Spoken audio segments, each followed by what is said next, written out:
Dobrodošli na moj kanal. 250 g malina i 180 g šećera ću preliti sa 150 ml vode. Ostavit ću da prokuva.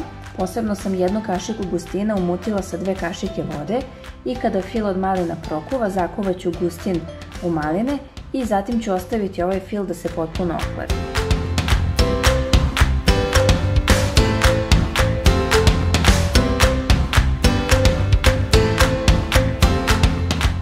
Kada se fil od malina potpuno ohladio, umutit ću 500 ml slatke pavlake i zatim ću u nju dodati 1 čašu kisele pavlake.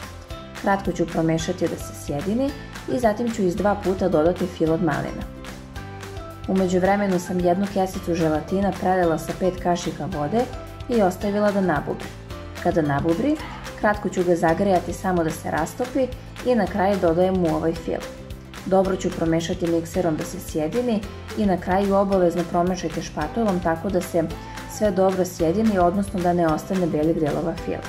A ukoliko još uvek niste, želim da vas pozovem da me zapratite na mom YouTube kanalu i da kliknete na zvonce pored tako da dobijete obaveštenje kada izbacim svoj sljedeći video.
Ovdje imam jedno veliko pakovanje piškota i umačam u 200 ml toplog mlijeka.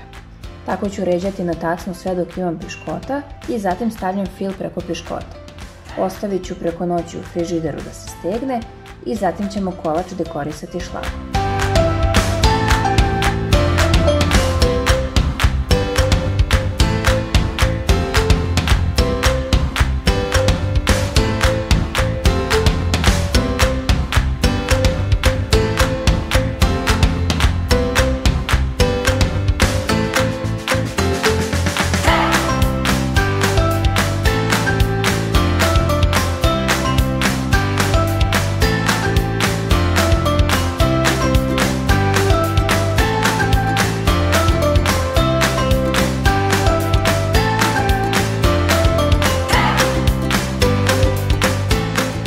Nakon što je kolač odstojao celu noć u frižideru, 100 g šlaga sam umutila po uputstvu sa kesice i stavljam šlag preko kolača. Nakon toga ću kolač vratiti u frižider na minimum sat vremena da se dodatno prohladi i zatim možete kolač poslužiti.